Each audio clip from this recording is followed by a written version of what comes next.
17 বছরের প্রবাস জীবন কাটিয়ে আজ আমার স্বামী একেবারে চলে এসেছে। এই 17 বছরে আমার স্বামী যতবারই দেশে এসেছে প্রতিবারই আমার শ্বশুর শাশুড়ি ননদের স্বামী সহ সবাই মিলে এয়ারপোর্টে নিতে গিয়েছিল। 17 বছর পর যখন আমার স্বামী একেবারে বাড়িতে চলে এসেছে, বলতে পারেন প্রবাস জীবনে আমার স্বামী কোম্পানিতে ধরা খেয়েই চলে এসেছে। ও আর কখনোই প্রবাসে যেতে পারবে না, এমনকি তার বয়সও হয়েছে। এবার আর কেউই আমার স্বামীকে এয়ারপোর্টে আনতে গেল না, এমনকি ঘরের মধ্যে কোনো রান্না বান্না, আমার স্বামী আসার কোনো আনন্দই ঘরের মধ্যে ছিল না। আমার স্বামী একা একা বাড়িতে ফিরে এসেছে। এসেই আমার স্বামী উঠোনে বসে কি পরিমাণে যে গড়াগড়ি করে চিৎকার করে কান্নাকাটি করেছে যার কোনো ভাষা নেই। আমি আড়ালে দাঁড়িয়ে শুধুমাত্র চোখের পানি ফেলে গিয়েছি, কারণ আমার এই 17 বছর হয়েছে বিয়ে হয়েছে। আমাদের বিয়ের 1 সপ্তাহ পরে আমার স্বামী প্রবাসে চলে যায়। কত লাঞ্ছনা, কত অপমান, কত অত্যাচার এই সংসারে আমি মাথা পেতে নিয়েছি। আমার স্বামীও আমাকে খুব একটা পাত্তা দেয়নি তখন। যখন সে 2 হাত ভর্তি টাকা ইনকাম করেছে তখন তার বোনের জামাই, তার ভাই বোন সবাই তাকে চিনেছিল, কিন্তু আমার স্বামী আমাকে একদমই চিনেনি। আমি সংসারের মেঝো বউ, আমাকে তেমন একটা মূল্যায়ন করা হয়নি কখনো। আমার স্বামী সবসময় আমার বড় ভাসুরের নামেই টাকা পাঠাতো। তারপরে আমার বড় ভাসুরের সাথে ঝামেলা হওয়াতে আমার শ্বশুরের কাছে টাকা পাঠায়। তারপর আমার শ্বশুরকে বাদ দিয়ে আমার দেবরের নামে টাকা পাঠিয়েছিল। তারপরে আবার আমার ননদের স্বামীর কাছেও টাকা পাঠিয়েছিল।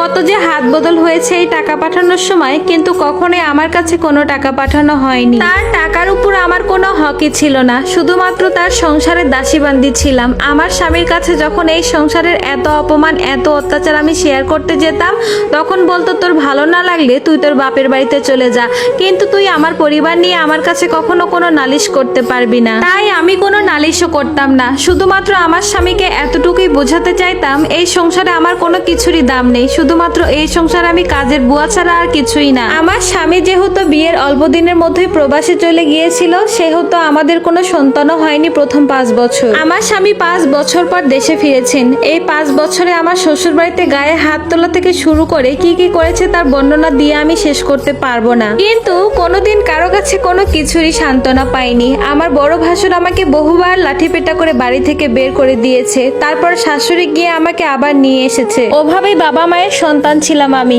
এই জন্যই সবকিছু মুখ বুঝে সহ্য করে নিয়েছি। সংসারে মেজ বউদের কোনো কিছুরই দাম থাকে না। বড় ছেলেরা সংসারে সব সময় রাগী হয়, সংসারে সবকিছু লুটপাট করে খায়, আর ছোট ছেলে বলতে তো একেবারে সোনায় সোহাগা। সে বড়দের টাকায় চলবে, ঘুরবে ফিরবে এবং নিজে সমস্ত শখ আহ্লাদ পূরণ করবে। আমার দেবরগুলো ঠিক তাই করেছে। আমি যেহেতু মেজ বউ ছিলাম, তাই এই বাড়িতে আমার কোনো রকম শান্তি ছিল না। আমার বড় যা আমার নামে কত কটু কথা বলতো, আমি সবকিছু হজম করতাম, নীরবে চোখের পানি ফেলতাম। 5 বছর পর যখন আমার স্বামী প্রবাস থেকে দেশে এসেছেন, তখন আমি একে একে সবকিছু নালিশ করেছি। প্রবাস থেকে এসে 2 হাত ভরে টাকা খরচ করেছিল, বাজার সদাই থেকে শুরু করে সমস্ত কিছু। তখন আমাকে তেমন একটা পাত্তা দিত না। উঠতে বসতে শুধু একটা কথাই বলতো, আমার বাবা মা যা বলবে তুই তাই করবি, আমার ভাইয়েরা যা বলবে তুই তাই করবি। আমি সত্যি সত্যি তাই করতাম। ওই যে বাবা মার কোনো অর্থ সম্পদ ছিল না, বাবা মা বিয়ে দিয়েছে ব্যাস এতটুকুই, বাবা মায়ের ঘাড়ে বসে খাবোটা কি, বাবারও তো কোনো টাকা পয়সা ছিল না। যাক, এইভাবেই আমার সংসারটা চলতে লাগলো। 5 বছর পর যখন আমার স্বামী দেশে আসে, তখন আমাদের ফুটফুটে একটা কন্যা সন্তান হয়। তখন আমার স্বামী 3 মাস দেশেই ছিল।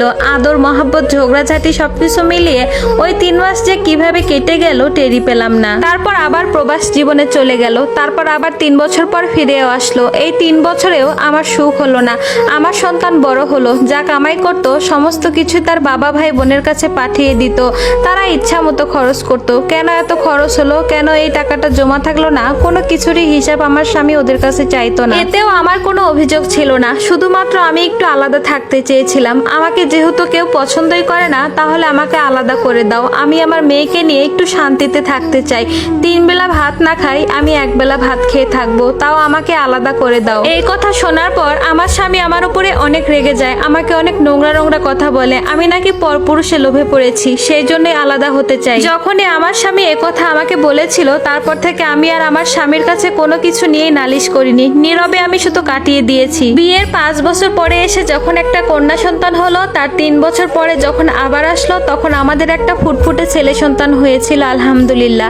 আমার স্বামী এবার 4 মাস দেশে ছিল, তারপর আবার চলে গিয়েছে। তবে এবার এসে আমার স্বামী অনেক কিছুই সামনে থেকে দেখেছে। ওর ভাইদের অবহেলা আর সবার আমার প্রতি যে ব্যবহার, আমাকে যে গালমন্দ করে, আমার প্রতি যে অত্যাচার। আমার স্বামী এসেছে, আমার স্বামীকে সময় না দিয়ে সবার জন্য রান্না করে সবার মুখে খাবার আমার ধরতে হয়েছে। সবকিছু আমার স্বামী এবার নিজ চোখে দেখেছে। এবার আমার স্বামী আমার হয়ে অনেক প্রতিবাদ করেছে। আমার শ্বশুর অনেক জমি জমা কিনেছিল, কারণ উপার্জনের একমাত্র মাধ্যম ছিল আমার স্বামী। আমার স্বামী মেজ হওয়াতে বড় ভাই বউদেরও খরচ বহন করত। এখন যখন আমাদের ছেলে মেয়ে হয়েছে, আমাদের সংসার বড় হয়েছে, তখন আমার স্বামী বুঝতে পারলো যে তারও একটা আলাদা জগতের প্রয়োজন, তারও সঞ্চয়ের প্রয়োজন আছে। আমার স্বামী যাওয়ার সময় আমার শ্বশুরকে বলে গিয়েছিল, আপনি আপনার 3 ছেলেকে বলেন এবার সংসারের দায়িত্ব নিতে। আমি এত বছর সংসারে কামাই করে দিয়েছি, আমার একটা টাকাও কোথাও জমা নেই। সেটা কেউ না জানুক বাবা, আপনি তো জানেন, আর আমার বড় ভাই আর বোনের জামাই এটা খুব ভালো করেই জানে। এই গল্প থেকে সকল প্রবাসী ভাইদের শিক্ষা নেওয়া উচিত।